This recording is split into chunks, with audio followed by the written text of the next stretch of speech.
창세기 1장에서는 공허한 곳에 생명의 열매가 가득 차게 했다라고 정리했었고, 2장은 아담은 영혼을 가진 사람으로 동물들에게서 돕는 자를 찾지 못했다라고 정리했으며, 3장 흙으로 만든 아담은 흙으로 돌아가게 함으로 정리했고, 인간이 4장 죄를 다스리지 못함으로 죽을 수밖에 없는 존재로 여호와를 부름이라고 정리했습니다. 그 다음에 5장 하나님을 찬양하고 하나님과 동행한 사람은 죽음을 보지 않는다라고 했고, 6장 노아는 하나님 말씀을 듣고 그 뜻을 행하여 하나님이 인정한 의인이 되었다라고 정리했으며, 7장 여호와가 명한 대로 다 들어가 하나님이 문을 닫은 7일 후에 비가 내렸다라고 정리했고, 8장 1월 1일에 땅에 물이 마르고 2월 27일에 땅이 말랐다고 정리했습니다.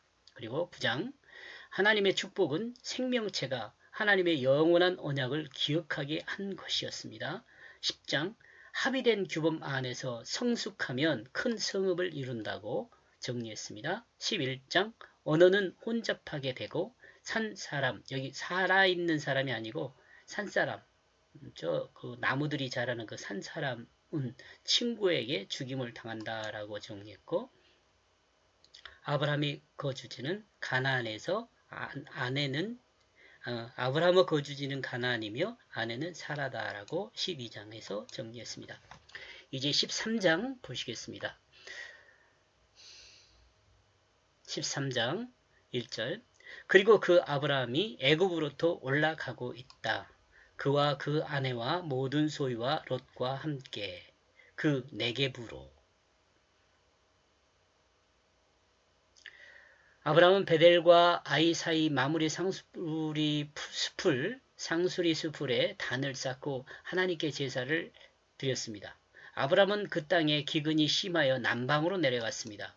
그리고 애굽 이방 사람이 자신을 죽일지 모른다는 생각에 작전을 짜가지고 차례를 애굽 왕에게 주려고 했죠. 그러므로 아브라함은 자신의 뜻에 의한 생각의 계획으로 애굽 왕을 속입니다. 이는 그의 아내 사례를 그 자신의 누이라고 사실만 말하여 그를 속인 것입니다. 그러니까 아내라는 말은 안 한 거죠. 이 일로 속아 넘어간 애굽 왕 바로는 하나님의 재앙을 받습니다. 그러므로 바로는 아브라함에게 어찌하여 내가 아내라 말하지 않았냐고 말하면서 그것 때문에 속은 것에 대해서 억울해했습니다. 사례는 아브라함의 아내임을 모든 백성에게 공포했습니다. 애굽 왕이요. 이로 인하여 아브라함은 자신이 모든 것을 되찾고 하나님이 인도한 땅을 향하여 올라가고 있습니다. 이것은 앞에서 내용을 요약해 놓은 것입니다. 이는 당시에 가장 유력한 세력이 아브라함의 아내가 사례라는 것을 확증한 것입니다. 그때 당시 가장 유력한 세력은 애굽 왕이지 않았겠어요? 지금도 지금 현재 이 지구의 가장 유력한 세력은 미국의 그 대통령 아니겠어요? 유력한 세력. 물론 이제 G7이나 뭐 이런 것도 있지만 그래도 가장 그 목소리가 큰 사람은 미국의 대통령이겠죠. 애굽 그때 당시에 그 근방에서 가장 큰 목소리를 낼 수 있는 사람은 애굽 왕 바로 아니었겠어요. 근데 이 바로가 사례가 그 아브라함의 아내다라는 것을 확증하여 공포를 했습니다. 이를 또한 생각하면 아브라함에게 속한 가나안은 아브라함의 땅이라는 것을 아브라함 개인에게 하나님이 공포하는 것과 같다는 생각을 해봤습니다. 기침이 자꾸 나오려고 그래서 그러니까 지금 우리가 여기서 병행으로 지금 가고 있는 것이 하나 있는데 아브라함의 아내 사례하고 그 다음에 아브라함에게 약속한 한 땅 가나안하고 이렇게 조금 병행으로 이렇게 가고 있는 거죠. 아브라함을 중심으로 해서 사례가 아내이고 아브라함에게 준 땅이 가나안이고, 비록 아브라함이 개인적인 생각으로 행하였을지라도 하나님은 아브라함의 개인적인 생각의 그 행함을 하나님의 뜻으로 드러내는 데 사용하고 있음을 알 수 있습니다. 하나님의 뜻을 드러내는데 사용하고 있음을 알 수 있습니다.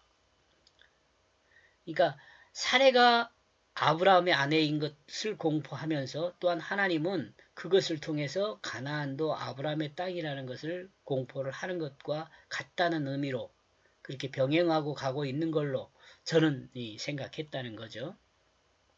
이러므로 그리스도인이 자기 마음에 옳은 대로 생활하면 지금 여기서 지금 적용하고 있는 내용은 뭐냐면 아브라함이 자기 신앙으로 애굽으로 내려갔잖아요. 하나님께서 애굽으로 내려가란 말 안 했잖아요.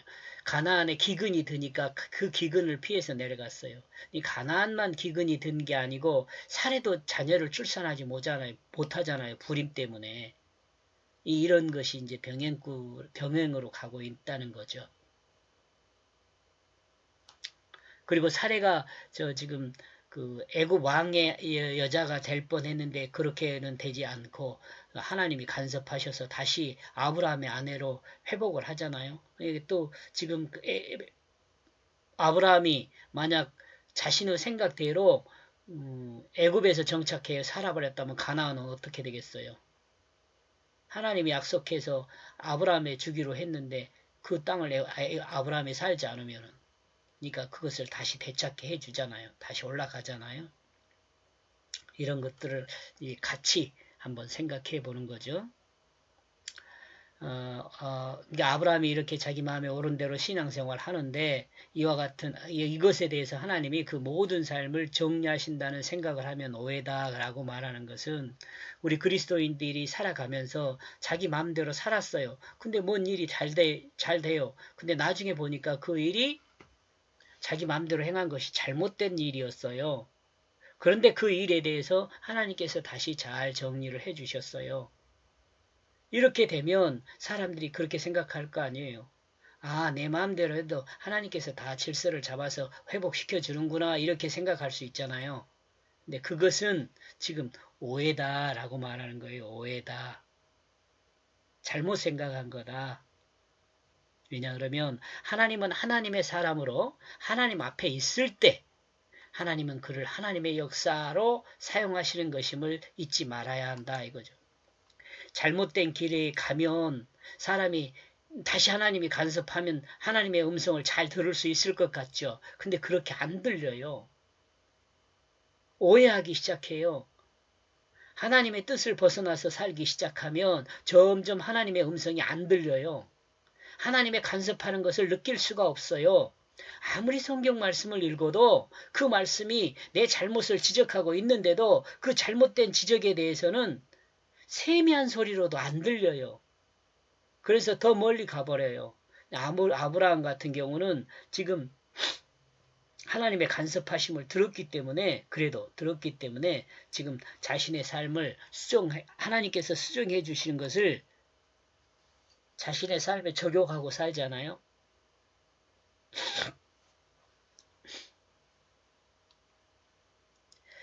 아브라함은 네게브를 경험했다.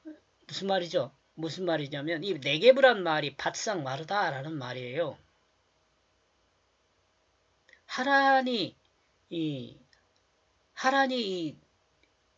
말라 비틀어진 그런 의미를 갖고 있잖아요. 이 네게브는 어디냐면 그 가나안의 남부 지방이에요. 가나안의 남부 지방. 근데 지금 이곳으로 지금 올라가고 있거든요. 근데 실질적으로 가나안에서 아브라함은 기근이 든 것을 경험을 했잖아요. 그리고 다시 애굽으로 날아가서 또 이 풍요로움을 경험을 했기는 했지만은 이 아내 사례를 통해서 또 이 어려움을 또 경험을 합니다. 하나님이 지시한 그 땅으로 가기 전 아브라함이 경험한 하란은 바싹 마른 땅이었습니다. 하란이란 말의 의미가 그러니까 지금 제가 이와 같이 설명을 하고 있는 겁니다. 창세기 12장 5절의 내용입니다. 아브라함의 형제 하란은 산사람이라는 의미를 가졌지만 아버지 데라와 함께 정착한 1차적으로 그러니까 갈대아 우를 떠나서 이 1차적으로 정착한 하란도 바싹 말라 터진이라는 의미를 가진 땅이에요. 이게 타양살이라는 개념과 또 그 손님으로 사는, 타지에서 손님으로 사는 그 여러 가지 것들을 복합적으로 생각해 보면은 그렇게 타향살이가 좋은 것은 아니잖아요. 그러나 아브라함은 하란에서 모은 재산이 있었습니다. 하란에서. 그렇게 이 바싹 말라 터진이라는 그런 땅이지만 아브라함은 하란에서 모은 재산이 있었어요. 그러므로 그 모은 재산을 가지고 가나안 땅으로 가고 있었어요. 그리고 세겜 모래 상수리 나무를 통과할 때에 거기엔 가나안 사람이 거기에 거주하고 있었어요.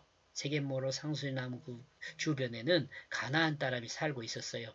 아브라함은 그런데 이 남방으로 그리고 가나안을 향하여 가고 있었는데 아브라함은 애굽에서 남방으로 애굽에서 남방이란 말은 유다 남방을 말해요. 유다 남방 가나안을 향하여 가고 있어요. 이제 다시 그 모래 상수리 나무를 통과할 때 그때 이제 지금 다시 그곳으로 가고 있는 거예요. 그리고 가나안은 아브라함이 극심한 기근을 피하여 남방으로 떠났던 곳이죠. 지금 극심한 기근으로 인하여 이 애굽으로 내려가기 전 그 땅을 지금 다시 회복하고 있는 거예요. 그래서 이제 다시 남방 근처 가나안을 향하고 있는 거예요. 이 남방 근처 가나안이 어디냐면 네게브예요. 네게브.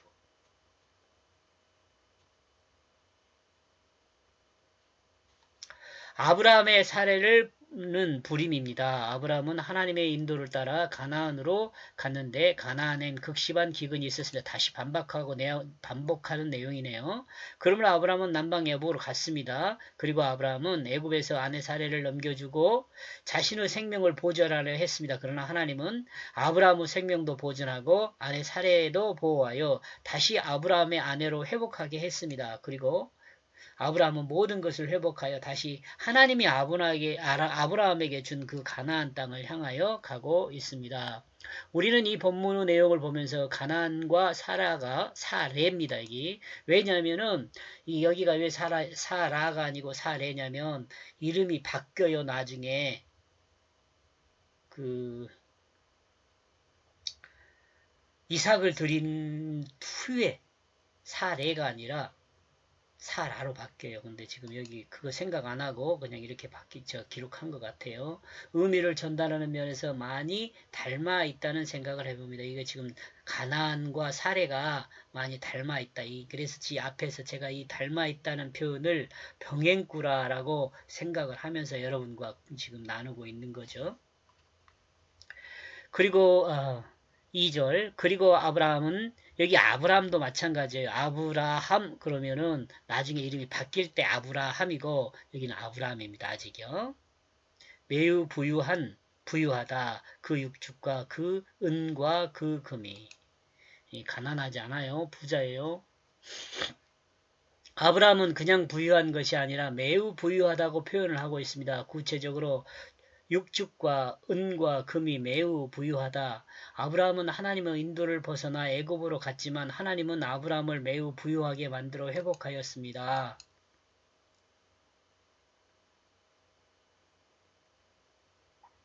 여기서 또 오해하면 안 된다는 거예요. 아브라함이 하나님이 인도를 벗어나 애굽으로 갔는데 이렇게 부유하게 됐다. 그러니까 현재 이 시대를 살아가는 그리스도인들이 아이고 나도 한번 이렇게 하나님의 인도를 벗어나 살면 부유하게 되지 않을까라고 생각하고 벗어나면 어떻게 된다고요? 하나님의 말씀이 들리지 않아요. 그때는 부유해지면 이 부유함이 사람의 귀를 막아버려요. 안 들리게. 그리고 나중에는 하나님을 의지하기보다는 아이고 내 맘대로 사니까 훨씬 더 좋네 라고 말할 수 있고 또 생각할 수 있어요. 그러면 그런 생각이 지배한 사람에게 하나님의 진리 힘들고 어려운 길일지도 모르는 그 방향 지시가 귀에 들어오겠어요? 안 들어와요. 하나님 말씀이 귀에 안 들어오면 어떻게 해요? 점점 멀어져요. 하나님으로부터. 그러면 구원받지 못하는 거죠. 구원받지 못한다니까 새 생명으로 살지 못해요. 새 생명으로. 여전히 자기 맘대로 사는 거죠. 구원받지만 자기 맘대로 사는 사람은 어떤 사람이 범벅이 돼가지고 사는 거죠. 거짓에 범벅이 돼서 자신도 거짓이고 세상도 거짓이고 그 범벅으로 사는 거죠. 이 말씀을 쫙 정리하다 보니까 창세기 13장 1절에서 2절은 아브라함은 부유하게 되어 바싹 마른 땅으로 올라가고 있다. 애굽으로 내려갔다가 부유하게 되어 지금 어디 네게부 쪽으로 올라가고 있어요. 유다 남바 아니 이스라엘 가나안 남바 올라가고 있어요. 오해하면 안 된다고요. 하나님을 벗어나니까 잘 되더라. 그거 잘못된 말이에요. 하나님을 벗어서 이 세상적으로 잘 될 수 있겠죠. 그러나 하나님 앞에서는 하나님을 벗어나게 돼요. 벗어나. 고맙습니다.